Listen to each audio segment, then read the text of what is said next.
तो ये क्वेश्चन है और इसका ये एरिया हमें दिया है कि O M P N constant है। तो कभी भी एरिया निकालना होता है तो दो तरीके निकालने के इसके हैं, या तो एरिया सिंपल लिख लें उससे कुछ बनाएं, और या हम करें कि जो है सारे पॉइंट के कोऑर्डिनेट्स निकालने की कोशिश कर लें।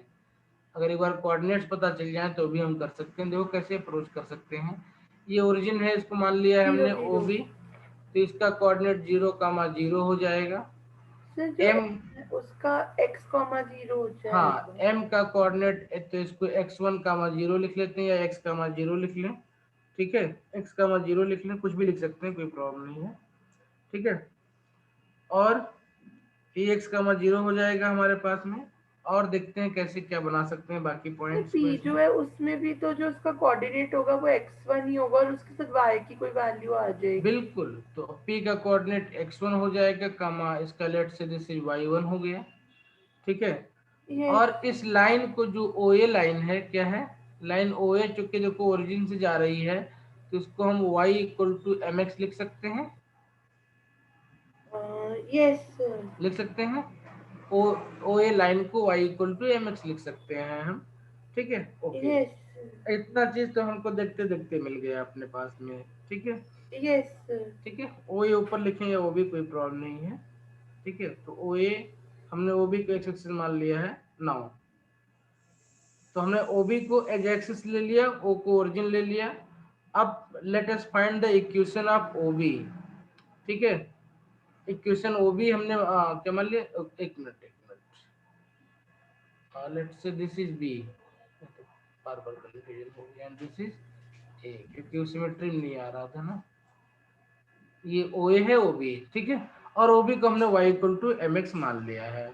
ठीक है, m का कोऑर्डिनेट x1, 0 हो जाएगा, p का कोऑर्डिनेट हमने देख ही लिया x1, y1 हो जाएगा। तो इक्वेशन ऑफ परपेंडिकुलर निकालते हैं सबसे पहले pn, equation of perpendicular pn निकालते हैं हम। तो इक्वेशन ऑफ परपेंडिकुलर pn कैसे हो जाएगा, ये इक्वेशन का लाइन का इक्वेशन पता है, ये पॉइंट का पता हुआ है, इस पॉइंट से परपेंडिकुलर डाला गया है, तो कैसे निकालते थे हम। Distance of a point yes, from a line. Equation of perpendicular pn, तो pn अब इस लाइन पे परपेंडिकुलर हो जाएगा। ठीक है, क्या हो जाएगा, इस लाइन पे लाइन पे पर। परपेंडिकुलर हो जाएगा, तो कैसे हो जाएगा ये हो जाएगा, ये हो जाएगा M Y plus X equal to my1 plus x1। ठीक है, my1 प्लस x1 हो जाएगा।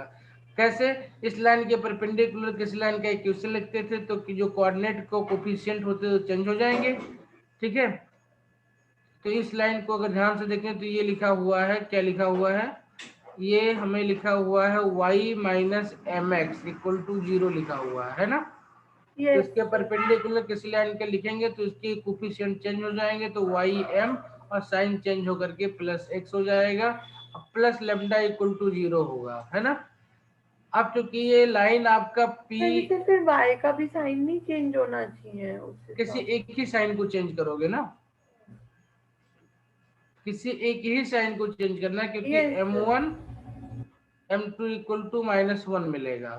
ठीक है, यस क्लियर, हमने पीछे ऐसे इक्वेशन लिखे हैं काफी यस सारे। सर। यस ठीक सर। है, m1 m2 इक्वल टू -1 है, या चाहो तो इसके इक्वेशन को बना करके भी लिख सकते हो सिंपली। यहाँ से इसका वो निकाल लो, m2 की वैल्यू निकाल लो इस इक्वेशन से आपका, अब फिर इसको पुटअप कर दो। तो अब यहाँ पे चूंकि लाइन x1 y1 से पास कर रही है, तो x1 y1 यहाँ पे वैल्यू पुटअप कर दो, तो लेमडा की वैल्यू आपको मिल जाएगी।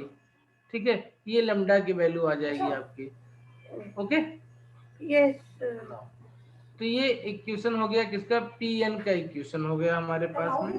ठीक है, now now let us solve equation, किसका इक्वेशन, ओबी का इक्वेशन और पीएन का इक्वेशन। तो करेंगे तो एन का कोऑर्डिनेट मिल जाएगा, है ना। Yes sir. पीएन है और ओबी हमें पता है क्या दिया है, y equal to M X दिया है। ठीक है, let say this is equation 1 and this is equation 2। Equation 1 और इक्वेशन 2 को सॉल्व करेंगे तो n का कोऑर्डिनेट मिल जाएगा। ठीक है, सॉल्व करना बेहद इजी है दोनों को।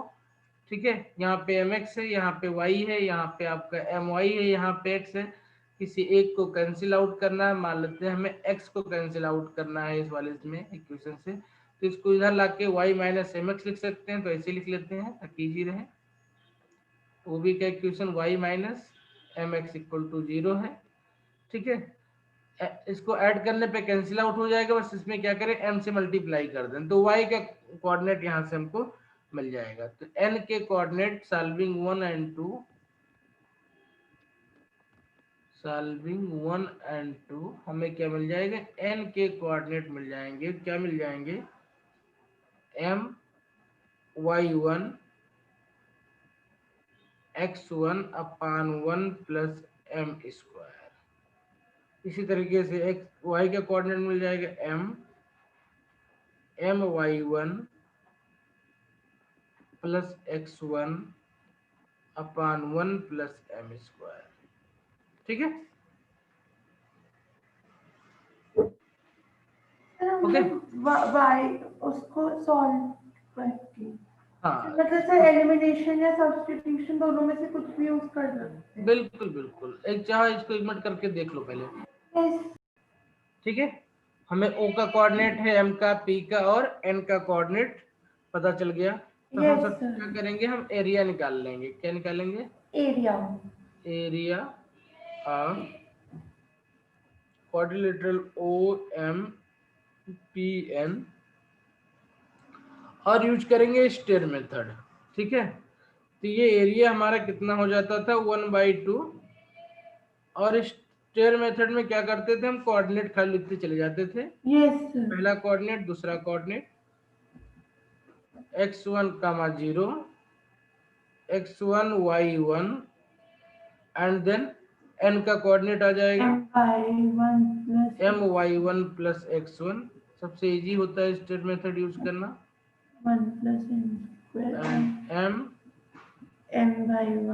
m my1 अपान x1 अपान 1 प्लस m स्क्वायर, ये 0, 0 दोबारा रिपीट हो जाता है। x1 पहला कोऑर्डिनेट आपका रिपीट हो जाता है।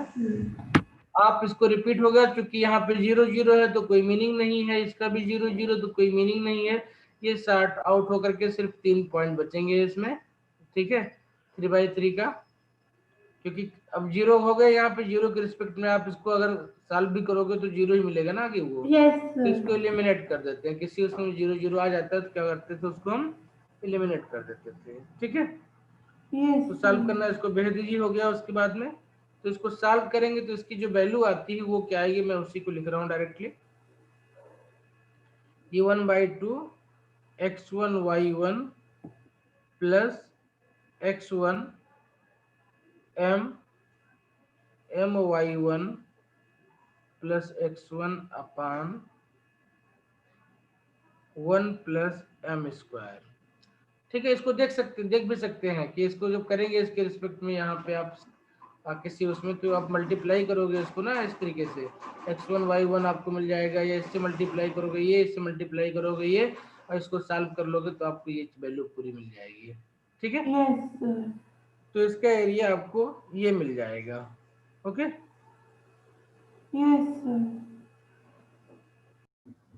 ठीक है, एरिया को सॉल्व करके देख रहे हैं, तो इसको इससे मल्टीप्लाई करेंगे तो ये मिल जाएगा, फिर इसको इससे मल्टीप्लाई करेंगे तो क्या मिलेगा, ये 0 मिल जाएगा, ठीक है। सिर्फ इतना टर्म हमारे पास में ये मिलेगा हमारे पास में, ओके। m y1 x1 अपान 1 plus m square and x1 m, ठीक है, x1 m y1 x1 plus 1 plus m1 square मिल जाएगा, ठीक है, ठीक है, ओके।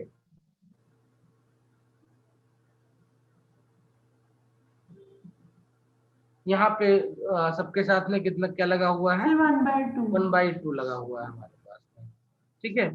तो हम चाहे तो इसको जैसे ये लिखा हुआ है इसको ऐसे ही लिख करके हम अपना काम चला सकते हैं। देखो कैसे, एरिया को हम ऐसे लिख लेते हैं, यहाँ पे जो भी एरिया आया कितना आया था 1/2, बिना सॉल्व किए हुए x1 y1 है ना,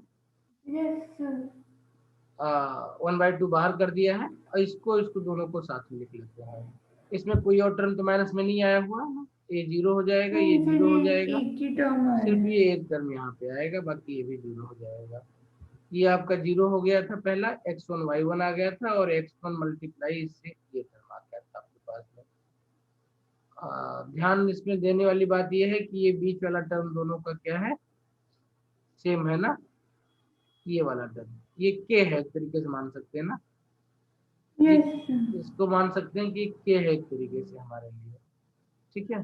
ओके, तो ये कितना हो जाएगा, x1 y1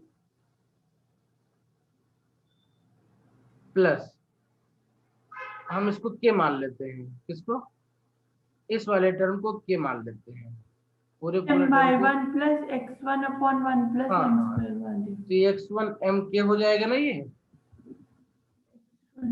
यस सर, ये हो ये बन जाएगा जाएगा x1 एम m के के हो जाएगा, और माइनस क्या हो जाएगा, ये y1 के। y1 के हो जाएगा ये, ठीक है। Yes sir. ओके, अब हमको क्या दिया हुआ है कि ये जो एरिया दिया हुआ है ये कांस्टेंट है, क्या है, ये कांस्टेंट है। अच्छा, इसी के साथ में एक और पॉइंट नोट कर लेते हैं, इक्वेशन जो हमें दिया था, ये my plus x equal to my1 x1 दिया हुआ था ना, यस my1 x1 दिया हुआ था हमारे पास, तो अगर जरूरत पड़ेगी तो इस चीज को भी हम यूज करेंगे, इसको दिमाग में रखेंगे इस इक्वेशन को। ओके, यस अब अगर ध्यान से देखें तो इस लाइन में क्या दिया हुआ है, हमें खाली x1 दिया हुआ है और y1 दिया हुआ है ना, और ये value equal to some constant दिया हुआ है, एरिया क्या दी हुई है, कांस्टेंट दी हुई है हमको, है ना, यस सर। ठीक है। तो ये कांस्टेंट दी हुई, तो इसको किसी एक और कांस्टेंट के इक्विवेलेंट मान लो कि let's this whole is equal to K, some other के 1 कर दें, और m की वैल्यू यहाँ पे पुट अप कर देंगे, तो हमें m और k में इक्वेशन मिल जाएगा ये, ओके।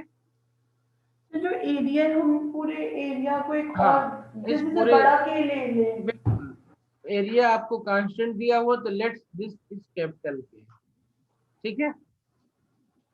तो capital K equal to 1/2 x1 y1 plus x1 m K minus y1 K, है ना, ठीक है। इसको लिख सकते हैं 2 कैपिटल के इक्वल टू, इसको सॉल्व करना स्टार्ट करते हैं और देखते हैं क्या मिलेगा हमको। तो सॉल्व करेंगे तो हमें क्या मिलना स्टार्ट हो जाएगा, x1 y1 ही रहेगा प्लस x1 m, ओके की वैल्यू पुटअप कर देते हैं जो पीछे थी, कितनी थी, my1 x1 my1 x1 upon 1 plus m square, ठीक है, yes sir. Minus y1 my1 plus कितना है ये, x1 upon 1 plus M square. m square, okay. तो अब इसको सिंप्लीफाई करने के लिए फर्दर हम करेंगे कि, ठीक है, कोई बात नहीं। अब इसको देखो अगर ध्यान से, तो देखिए क्या कर सकते हैं इसमें हम, कुछ चीजें फिर से मैंने प्लेट, देखो हम करना क्या चाह रहे हैं, इसको जब करेंगे तो हमको ये x1 y1 के टर्म में इक्वेशन दिया हुआ है, तो अगर सिंपली देखें इस डायग्राम को यहाँ पे, तो ये क्या दिया हुआ है, पी का लोकस दिया हुआ है, क्या दिया हुआ है आपको, पी का लोकस। अच्छा लोकस ही तो फाइंड करना था हमको ना, यस क्योंकि सर। इसमें कोऑर्डिनेट के नाम पे या जो अननोन के नाम पे वो सिर्फ क्या है, x1 y1 है, यस ओके। सर। यस अब इसी को हमें सिंप्लीफाई कर लेना है, सिंप्लीफाई कुछ करके देखें तो कि हमें इसका क्लियर फॉर्म दिखे कि एक्चुअली में ये क्या दिया हुआ है, ठीक है। क्लियर फॉर्म देखें तो देखो, मैं इसको पूरा मल्टीप्लाई ही कर लेता हूँ। तो करने के दो तरीके थे हमारे पास में, इस टर्म को हम एक और नया कांस्टेंट ले लें, क्या ले लें, इस टर्म को एक और नया कांस्टेंट ले लें हम, ठीक है। सर ऐसा क्यों कर रहे हैं कि सिर्फ पूरा y1 के साथ लेंगे इस बार। हाँ हाँ, पूरा y1 के साथ में देखो, क्योंकि एक वैल्यू ही तो है खाली ये हमारे पास ना, ठीक है, सॉल्व करने के लिए सिर्फ कह सकते हैं। इसकी देखो y1 क्या है, पॉइंट है ना, हेलो, y1 भी पॉइंट है, ये भी वैल्यू है एक, समझने के लिए कि हम कैसे सिंप्लीफाई इसको और भी सिंप्लीफाई कर सकते हैं। ठीक है,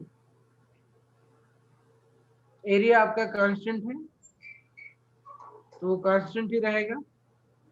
तो लेट, अच्छा इसको इसी पे मल्टीप्लाई करके देखते हैं क्या बन सकता है। सबसे पहले इसको मल्टीप्लाई कर लेते हैं और देखते हैं कि m के टर्म में हमको बाकी चीजें क्या मिलेंगी।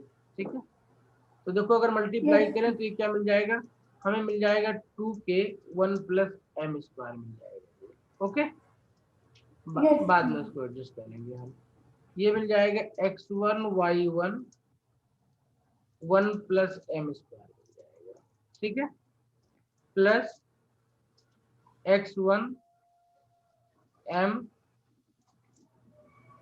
y1 x1 1 अपान m स्क्वायर यहाँ से खत्म हो जाएगा, है ना, लिख के उधर चलेगा। Minus y1 my1 plus x2 हो गया, है ना। इसको नहीं मान रहे कोई, वो जो कोई नहीं, अभी हम डायरेक्ट सॉल्व कर लिया, हमें क्या क्यों कंफ्यूजन करना। अब इसको अगर ध्यान से देखें इस इक्वेशन को, इसको फर्दर मल्टीप्लाई कर लें तो इसमें क्या देखेंगे हम कि हमको ये x1 स्क्वायर y1 स्क्वायर में एक इक्वेशन मिल जाएगा, जो इक्वेशन हमने पीछे देखा हुआ था, ax square plus by square plus 2hxy plus 2fy। ठीक है, ये उस टाइप का एक सेकेंड डिग्री इक्वेशन मिल जाएगा हमको। ओके, और जब सेकेंड डिग्री इक्वेशन मिल जाएगा सॉल्व करके तो उसमें हम देख सकते हैं h की वैल्यू, a की वैल्यू, b की वैल्यू, एफ जी की वैल्यू और डेल्टा की वैल्यू निकाल करके इसको चेक करेंगे तो ये हमको हाइपरबोला मिल जाएगा ये। ठीक है, इक्वेशन को बना के लिखते हैं, सिंप्लीफाई करके जरा इसको लिखो इस इक्वेशन को जो है। ठीक है, इसको ओपन कर दिया, ये यहाँ पे इसको ऐसे रहने दो क्योंकि कांस्टेंट वैल्यू ही है ये। अब इस टर्म को एक सिस्टमैटिक तरीके से लिखते चलो। सबसे पहले हम लिखेंगे, मैं यहाँ पे लिख ले रहा हूँ थोड़ा स्पेस बना करके, क्योंकि बाद में जाएंगे तो देखना मुश्किल हो जाएगा पीछे से। देखते हैं वैल्यू क्या लिखेंगे। सबसे पहले x1 स्क्वायर की वैल्यू कहाँ, यहाँ है ना, x1 स्क्वायर मिल गया हमको, मिल गया। तो ax स्क्वायर, अब by स्क्वायर की वैल्यू कहाँ है, by स्क्वायर यहाँ पे, तो ये माइनस m y1 स्क्वायर। अब टू hxy की वैल्यू चाहिए हमको, क्या चाहिए, xy की वैल्यू चाहिए। तो xy x1 y1 यहाँ पे है, x1 y1 यहाँ पे है और x1 y1 यहाँ पे, ये कैंसिल आउट कर देगा एक दूसरे को यहाँ पे। ठीक है, और x1 y1 कहाँ पे, यहाँ पे है ना सर, बाकी सारे टर्म्स दोनों हाँ, ही x1 y1 देखो है। बिल्कुल, तो ये ऐड हो जाएंगे आपस में,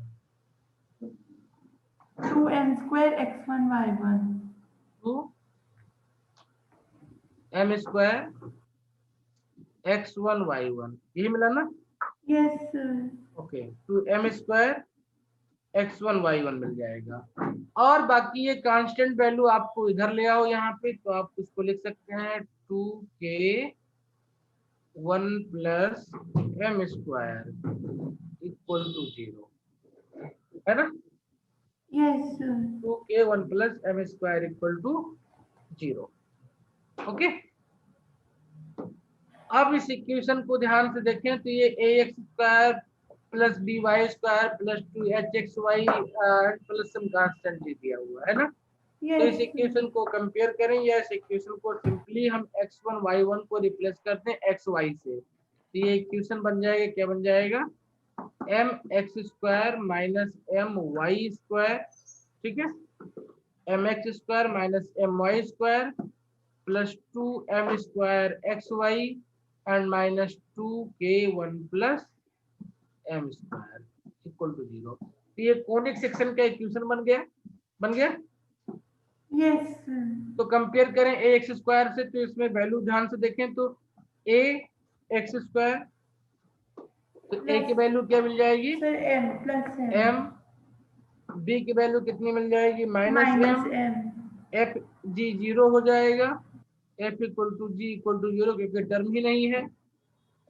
एच इक्वल टू दिया हुआ है, कितना दिया हुआ है एम स्क्वायर दिया हुआ 2hxy होता था ना, एम स्क्वायर दिया हुआ है हमारे पास में, और सी यानी जो कांस्टेंट होता था उसकी वैल्यू दी हुई है, कितनी दी हुई है? -2k1 + m²। अच्छा, अब देखो के की वैल्यू यहाँ पे हम कोई चीज फिक्स कर सकते हैं, तो चाहे तो बेहतर होता है कि इसको मैं प्लस माइनस के लिखते हैं, हम क्या लिखते हैं इसको, प्लस माइनस के लिखते हैं तो ज्यादा अच्छा होता है। कोई बात नहीं, जो भी वैल्यू आई लिख लें उससे कोई प्रॉब्लम नहीं है। कितना आया है ये, -2k1 + m² है, इससे कोई इशू नहीं आएगा हमारे इक्वेशन में। तो ए मिल गया, बी मिल गया, एफ मिल गया, एच मिल गया, सी मिल गया। अब हम चेक कर सकते हैं कि ये कोनिक क्या रिप्रेजेंट करता है। ठीक है, चेक कर सकते हैं कि ये कोनिक क्या रिप्रेजेंट कर सकता है। तो हमको पता है कि हमने देखा क्या, ए और बी यानी x² y² का कोफिशिएंट क्या है, एक दूसरे का नेगेटिव के साथ वैल्यू है ना। Yes sir. क्या है, नेगेटिव के साथ वैल्यू है। अब हम चेक कर लें कि h² ab से ग्रेटर है कि नहीं है। तो देखो h² = ab² है, a × b कितना हो जाएगा आपका, -m² हो जाएगा, हो जाएगा। तो m² always greater than -m² हो जाएगा, तो h² is greater than ab condition मिल गई हमको, और a = -b मिल गया हमको। और दूसरी चीज क्या करें, हम डेल्टा की वैल्यू निकाल लें और देखें डज नॉट इक्वल टू 0 हो रहा है कि नहीं हो रहा है। वो डेल्टा की वैल्यू याद है, डेल्टा कैसे निकालते थे, डेल्टा की वैल्यू abc होता था +2 fgh होता था, -af² होता था, -bg² होता था, एंड -ch² होता था। इस वैल्यू में सारी वैल्यू पुटअप करके सॉल्व कर ले तो ध्यान से देखें, अगर तो f और g 0 है, तो f और g 0 है तो ये टर्म खत्म हो गया, ये टर्म खत्म हो गया, ये टर्म खत्म हो गया, खत्म हो गया ना, ये तीनों टर्म खत्म हो गए, 0 था। ठीक है, बचा क्या, खाली abc -ch² बचा हुआ आपके पास में, है ना। सर वो मेरा इंटरनेट चला गया था, मैं सुन ठीक नहीं है, पाई। ओके, यहाँ तक देख लिया था x² = ab। सर यहाँ सर यहाँ तक देख लिया था। तो हमें देखो हाइपरबोला के दिख रहे हैं सिग्निफिकेंट चीजें कि ए और बी के जो कोफिशिएंट है एक दूसरे के इक्वल और माइनस है, ठीक है, अपोजिट है। x² greater than A B, और डेल्टा की वैल्यू निकाल लेते हैं। तो डेल्टा की वैल्यू क्या होती थी, abc + 2fdh -af² -bg² -ch²। ठीक है, अब f और g 0 है तो ये टर्म 0 हो जाएंगे आपके, सिर्फ 2 टर्म बचेंगे आपके पास में। तो आप ध्यान देखो, यहाँ पीछे अभी देखा था हमने कि जो ए बी की वैल्यू है वो कितना है, वो -h है। ए बी की वैल्यू जो आई थी कितनी आई थी, -h² आई थी, है ना, AB की वैल्यू -h², यस सर। आई थी ना। Yes sir. तो अब अगर इस वैल्यू को यहाँ पे रख दो तो -h² रख दो तो ये भी -ch² बन जाएगा। -2ch² हो तो ये डज जाएगा। नॉट इक्वल टू 0 मिल गया हमको। ओके, यस तो sir. Does not equal to 0 मतलब ये कोनिक सेक्शन को रिप्रेजेंट कर रहा है, यस पहली चीज। सर। अब कोनिक सेक्शन में किसको रिप्रेजेंट कर रहा है, क्योंकि a = -b दिया हुआ है, इक्वल वैल्यू दिया हुआ है, तो ये किसको रिप्रेजेंट करेगा, हाइपरबोला को रिप्रेजेंट करेगा। ठीक है, यस सर। तो लोकस ऑफ p क्या हो जाएगा, hence locus of p will be hyperbola.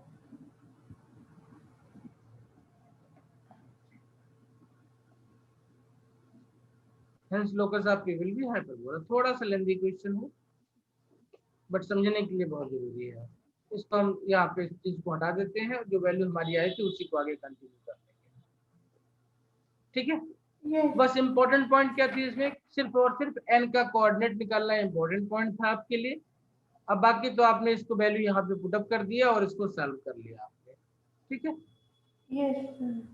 ठीक है, खाली इसको सॉल्व कर लिया है, यहाँ पे इस चीज को लिख लिया है, इसको ओपन करके सॉल्व करके क्या बोलते हैं, सिंप्लीफाई कर लिया खाली, और ये इक्वेशन बना लिया हमने यहाँ पे। इसको कंपेयर कर लिया है, ए बी सी की वैल्यू निकाल लिया है, ये कंडीशन चेक कर लिया है हमने। ठीक है, यस सर। ओके, समझ में आ गया। Yes sir. ठीक है, तो equation of hyperbola refer to two perpendicular lines, ये हमको निकालना है। ठीक है, तो सबसे पहले क्या करते हैं हम, देखो कोई भी सिस्टम हो सकता है, ये हमारा इक्वेशन जिसको हम जानते हैं, इसको इससे हम जानते हैं, इस टाइप का हमने काम किया है पीछे अभी ना। हाइपरबोला की एक्स एक्सिस वाई एक्सिस को ले लिया है हमने, इस पे हमने हाइपरबोला बनाया हुआ है।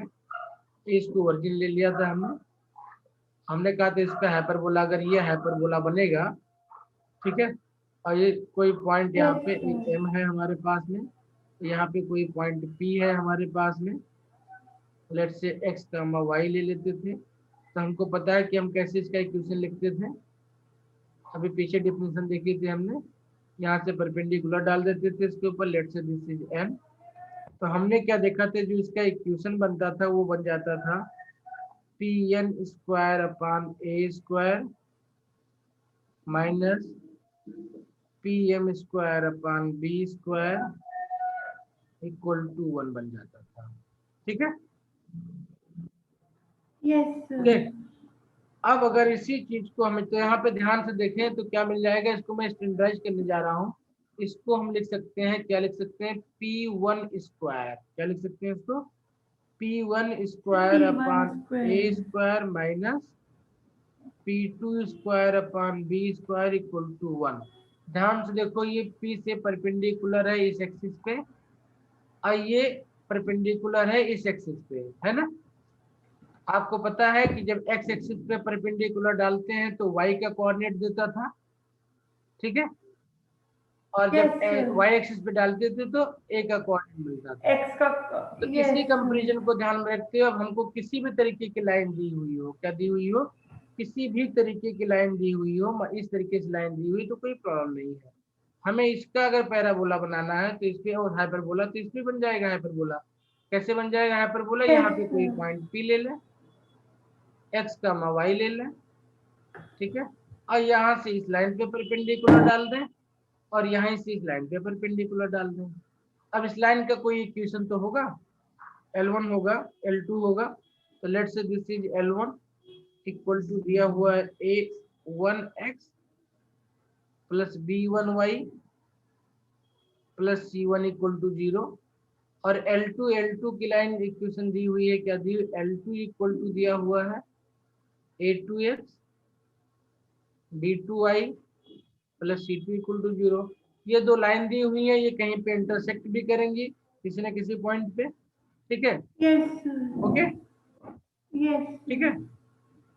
तो अब अगर इस सिचुएशन को हमने इस तरीके से रीअरेंज कर लिया है तो हम क्या लिख सकते हैं, इस टर्म में लिखें इसको, तो इसको भी लिख सकते हैं P1 square upon A square minus P2 square upon B square equal to 1, ठीक है, P1 square A2 square upon B. तो अब खाली P1 की वैल्यू लिख देंगे हम, यहाँ पे क्या लिख देंगे, P1 की वैल्यू लिख P1 देंगे। की P1 की value. वैल्यू क्या हो जाएगी, हमें पता है कि x y से अगर किसी लाइन पे परपेंडिकुलर डालते थे उसका लेंथ क्या हो जाता था, उसके इक्वेशन में पॉइंट P का कोऑर्डिनेट रख देते थे, अंडर रूट ए स्क्वायर प्लस बी स्क्वायर से डिवाइड कर देते, है ना।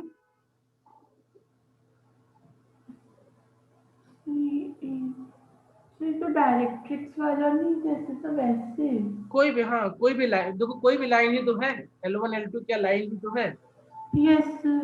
L1 L2 पे P1 से P पॉइंट से परपेंडिकुलर डालो, उसका लेंथ कितना होगा, Oh, अच्छा, distance of बिल्कुल डिस्टेंस a ही है, point. Yes, बिल्कुल। तो sir. ये Yes, डिस्टेंस कितना sir. हो जाएगा, मैं लिख रहा हूँ A1x, P1 के लिए इस लाइन पे A1x B1y प्लस C1 है upon under root A1 square B1 square हो जाएगा, क्या हो जाएगा ये, सर जैसे P1 है तो जो P1 है वो x होता है, तो x का डिस्टेंस तो सर हमें L2 के हिसाब से नहीं लेना चाहिए। अच्छा नहीं सर, लाइन वो है, ठीक है सर, समझ ये जाओगे। लाइन है, यस ठीक है। सर। ये P1 हो गया हमारे पास में, P1 की वैल्यू तो P1 स्क्वायर हो जाएगा। इसी तरीके से P2 L2 पे परपेंडिकुलर डालना है, तो A2x B2y plus C2 upon under root A2 square plus B2 square whole square upon B square equal to 1, ठीक है।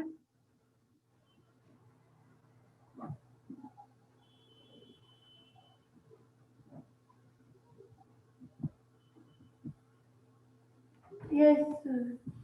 क्लियर? यस तो हमने क्या किया, डायरेक्टली सिस्टम को देखा और इसी को कंपेयर करते हुए सिस्टम के लिए हमने इक्वेशन निकाल लिया। ओके, अब इम्पोर्टेंट पॉइंट क्या है कि थोड़ा और कंपैरिजन करेंगे। यहाँ पे इन दोनों का इंटरसेक्शन क्या देता था हमको, सेंटर देता था। ठीक है, यस समझ गया? तो अब इसका सेंटर क्या हो जाएगा, intersection of this two L1 line, and L2 L1 and L2 का इंटरसेक्शन क्या हो जाएगा, इस सेंटर। हाइपरबोला का सेंटर हो जाएगा। ठीक है, यस यहाँ पे ध्यान रखेंगे जो आपकी ट्रांसवर्स एक्सिस है वो L2 के अलॉन्ग लाई कर रही है, और जो आपकी कंजुगेट एक्सिस है वो इसके अलॉन्ग L1 के अलॉन्ग लाई कर रही है। ठीक है, यस उसी तरीके से जो का लेंथ हो जाएगा 2a एंड 2b हो जाएगा, और यहाँ कंडीशन क्या है, a is greater then b के लिए है ये। ओके, यस रिवर्स कंडीशन होगा तो उसके अकॉर्डिंग ये चीज चेंज हो जाएगी। इस चीज को भी क्वेश्चन करते हैं तो और अच्छे से हमको समझ में आता है।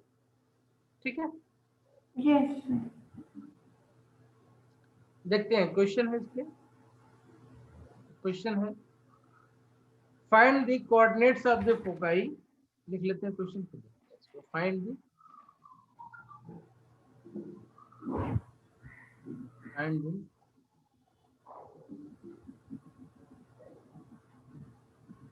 coordinates of the foci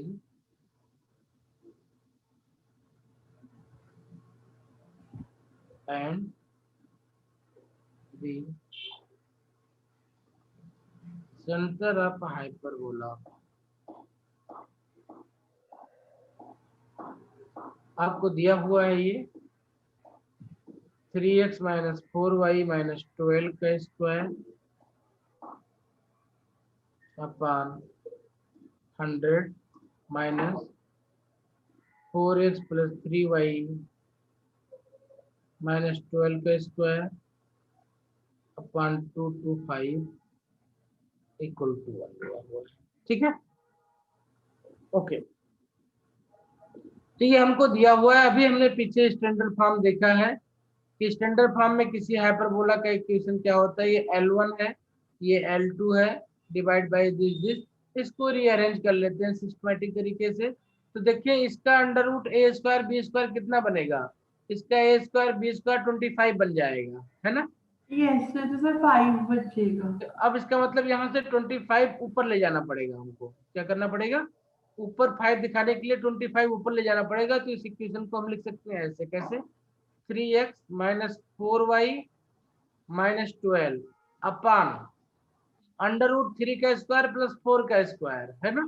yes sir मतलब अंडर 5 20 यस अपान 5 का स्क्वायर, इसको ऊपर लिखेंगे तो नीचे से आपका 25 कम हो जाएगा। कितना बचेगा, खाली 4 बचेगा ये, है ना? यस सर 4 बचेगा, इसको लिख सकते हैं 2 का स्क्वायर, लिख सकते हैं माइनस, यस सर इसको ऐसे लिख लें 4x प्लस 3y माइनस 12, इसका भी 5 ही आ जाएगा। ठीक है, तो यहाँ भी 5 ऊपर लेके चले जाओ, तो यहाँ पे भी क्या हो जाएगा, 25 निकाल दो 9 बचेगा ना, मतलब 3 का स्क्वायर इक्वल टू 1।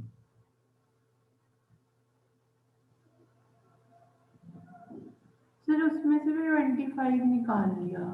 हाँ सर मल्टीप्लिकेशन वाली फॉर्म में 25 निकाला है। बिल्कुल बिल्कुल, मतलब सर मतलब 225 को सर हमने उससे डिवाइड कर दिया 25 25 से। से।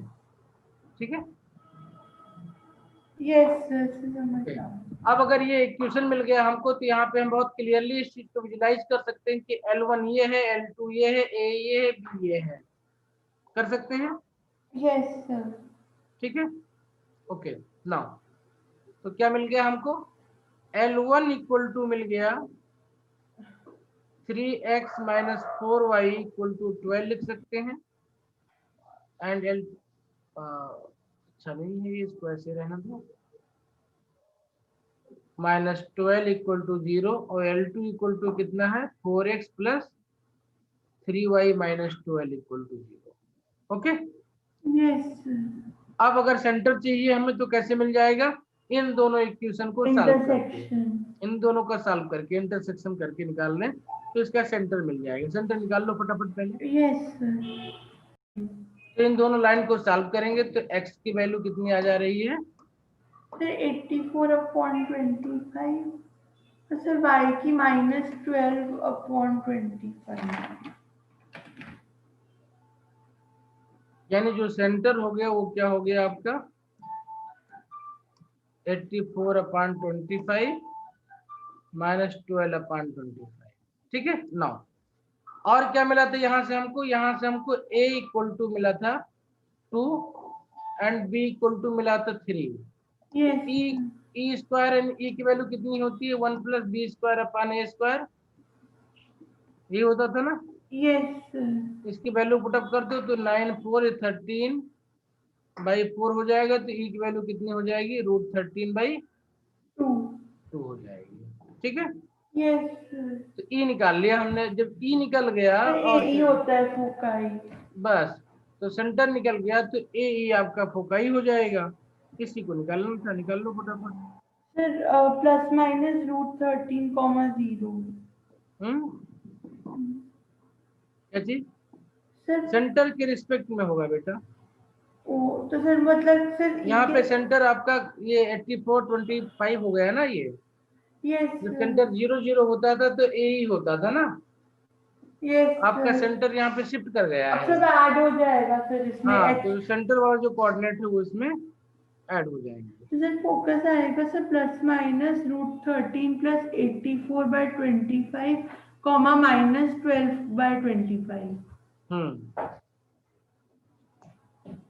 -12/25। चलो इसको देखते हैं एक बार, 1 मिनट के लिए। ठीक है, थोड़ा सा कंसेप्चुअल है, देख लेते हैं इसको। ठीक है, पीछे इक्वेशन में चलते हैं, यहाँ देखते हैं। तो फोकस कहाँ पे होगा? इस लाइन पे होगा, है ना। यस फोकस कहाँ होगा? इस लाइन पे होगा कहीं। ओके। यस और यहाँ पे फोकस का कहाँ पे होता था? ए पे होता था। ठीक है, ए कामा 0 होता था ना यहाँ पे। यस देखते हैं इस लाइन को यूटिलाइज कर सकते हैं। रिक्वायरमेंट हुई हमारे लिए तो L1 और L2 दोनों लाइंस दी हुई है हमारे पास में। ठीक है, 3x - 4y - 12। ओके, तो फोकस सिंपली हमारे पास क्या होता था? ए कामा 0 होता था, यानी जो ओके। तो हम थोड़ा और अच्छे से करें तो बन जाएगा। आइए जो निकालेंगे वो ऐसे निकलेगी। देखो, जब हमारे पास में एक्स वाई एक्सिस आपके कोऑर्डिनेट एक्सिस होते थे तो फोकाई कितनी होती थी? x इक्वल टू ए ही होता था, एंड y इक्वल टू 0 होता था। अब यहाँ पे एक्सिस आपकी चेंज हो चुकी है, L1 L2 बन चुकी है। इसको कैपिटल X मान लिया, इसको y मान लिया। तो यहाँ पे इसको लिख सकते हैं कैपिटल X इक्वल टू ए, यहाँ पे लिख सकते हैं कैपिटल Y इक्वल टू 0। ठीक है, कैपिटल X का मतलब इस लाइन का इक्वेशन आपका हो गया, कैपिटल Y का मतलब इस लाइन का इक्वेशन हो गया। और ए की वैल्यू हमको पता है, ए पता है और ई पता है। तो इस इक्वेशन को लिख लो, दो इक्वेशन बन जाएंगे ये। 3x - 4y - 12 इक्वल टू ए की वैल्यू 2 है और इसकी वैल्यू कितनी है? सर ई की √13/2 है तो सर वो 13/2 है, √13 तो बचेगा। √13 बचेगा खाली यहाँ पे ना। यस ये बन जाएगा इक्वल टू √13 और y की वैल्यू कितनी है? 4x + 3y - 12 equal to 0। Let's say this is equation 1 and this is equation 2। इन दोनों इक्वेशन को सॉल्व करके x और y की वैल्यू निकाल लोगे, वही आपकी फोकस का कोऑर्डिनेट हो जाएगा। ठीक है, सॉल्व कर लो फटाफट। तो सॉल्व करने पे x का कोऑर्डिनेट कितना आ गया उसको नोट कर लेते हैं। कितना आया था? 84 + 15 √13/25 और x की वैल्यू पुटअप करके y की वैल्यू आप निकाल लीजिए। ठीक है, ये वैल्यू जो भी आ जाए आपकी वो नोट कर लीजिए। ठीक है, यस